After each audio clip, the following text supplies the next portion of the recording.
So I'm talking about court heraldry, right?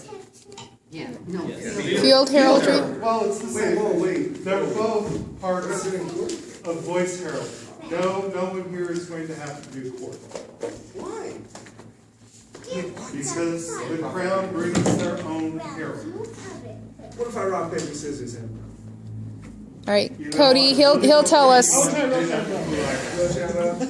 There are more things that go into being the Royal Herald than, especially for coronation. No, that's fine. Oh, you really Two don't. Royal Heralds. No, I'm saying that's fine, then I'll admit defeat this time. The next time, I'm bringing my axe. It's voice heraldry, and voice heraldry.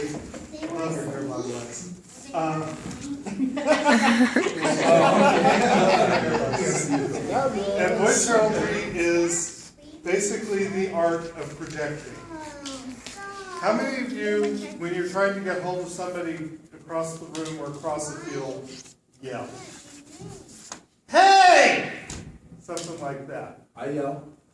I'm not afraid to admit it. That's really bad for your voice. Yeah. Take it for the diaphragm. And you can't do that for an entire list. Yeah, because eventually Because your voice will go out.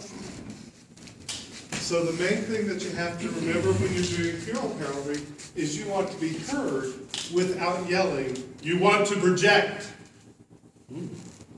And you want to fill the entire space available. Even if you're outside, which can be very tricky. And I can talk like this for hours. I can't talk like this for hours. Can you hear the difference between projecting and yelling? And it's something that you have to practice because projection is not something that comes naturally. Yes, sir? I have some really good projection exercises for people who are interested. Good. Yeah, so I can help you out with projection if you need My it. favorite projection exercise is to stand this far away from somebody and hold a conversation. Yeah, it works. Because it makes you think about it. The other thing to think about when you're being a field herald is to talk with your chest voice. Don't talk with your head voice. Talk with your chest voice. Oh, so like where you don't feel it right here. You don't feel it in your down throat. here. You're feeling it down here in your chest. And you do not have to have a big barrel chest to be a good projector. Just look at some of the people who you see working in theater. Back in the old style theaters where you're not using microphones to do everything. Carnegie Hall was designed for you to be able to speak on stage and be heard in the farthest seat with no amplification. Now it has great acoustics. A lot of churches have really great acoustics. But unfortunately, if you're doing funeral heraldry and you're outside, that doesn't help a whole lot, so we'll just move on from that. Another major thing to remember about all voice heraldry, but particularly field heraldry, is to speak slowly and enunciate clearly. Because if this is your normal conversation, the normal way you talk in a conversation, and you just try to project talking that fast, it really doesn't sound very good, and people can't understand what you're saying.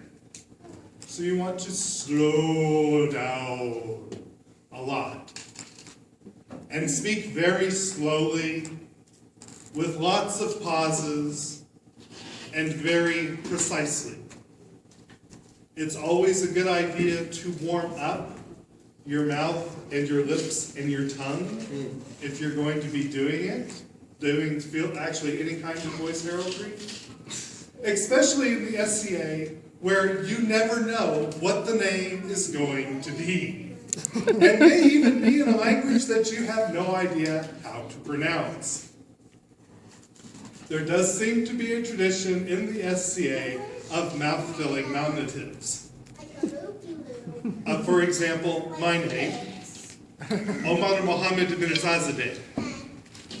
Now, when you're looking at that written out, okay, Omar, that's pretty easy. Mohammed, okay, that could be pretty easy. But you just don't see Z-A-Z-A-D-E-H very often in English.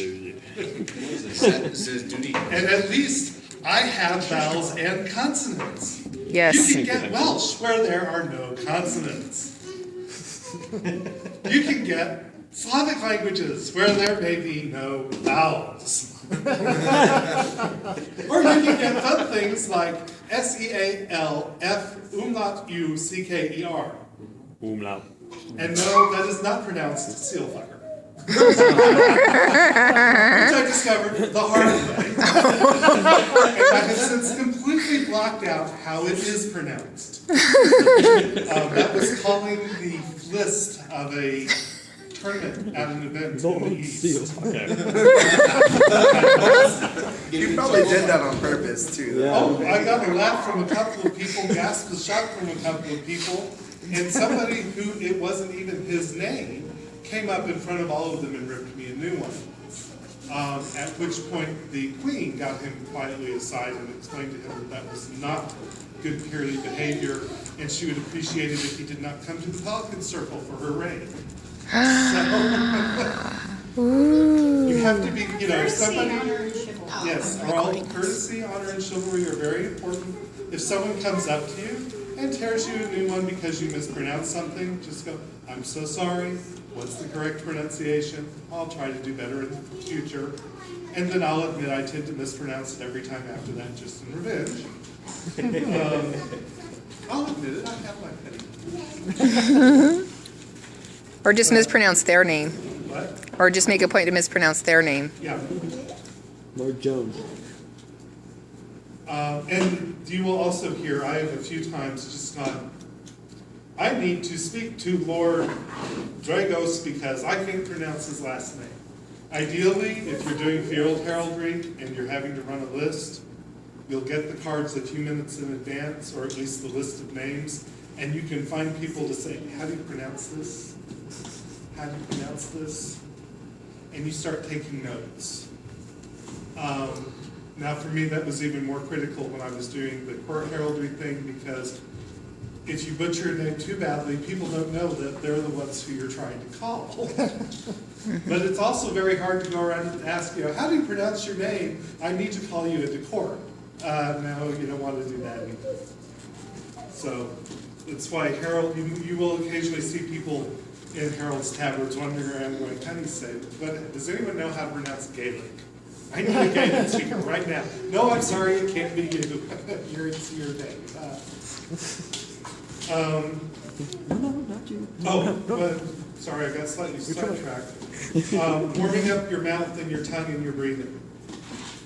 Very, very important things if you're doing any type of voice heraldry. Because you want to be able to get good, deep, big, deep breaths. Breathing from way down here. It's really obvious on me, I've got a big bellow. But you've got to have that breath support to be able to project. You also have to warm up your tongue and your jaws and your lips for some of these weird things. One of my favorite warm-ups is aluminum, linoleum, aluminum, linoleum, aluminum, linoleum, aluminum, linoleum. It really gets you busy. Yep. And you can't do it quietly, you have to do it out loud. Yep. Ideally, you're doing it in a mirror so you can see what your lips and your mouth are doing, at least the first few times. Aluminum linoleum. Aluminum linoleum. Linoleum. Linoleum? Linoleum. Aluminum linoleum. Linoleum. Yeah, Do, like do. the flooring. Linoleum. Aluminum. Aluminum linoleum. Aluminum linoleum. Well, it kind of sucks if I don't know what the word is. Linoleum. Aluminum Linoleum. linoleum. Aluminum linoleum. Tomato, tomato, tomato, tomato, tomato. Toy boat, toy boat, toy boat, toy boat. Tomato. You need more different. She makes a proper cup of coffee in a copper coffee pot. Betty bought a box Oh. of butter. That's right. That's right. Yeah, I know tongue stuff too. twisters are a great warm-up if you can get them out. Another one that I really like is Merry Making Money, Making Mini Madly Bone, Billy Bought a Bargain, Buying Bully Beef and Bone. What? Say it slowly, please. Merry Making Money, Making Mini Madly Moan, Billy Bought a Bargain, Buying Bully Beef and Bone. No. I like that And in one. musical That's a good one. theater, you do it as Merry Making Money, Making Mini Madly Moan,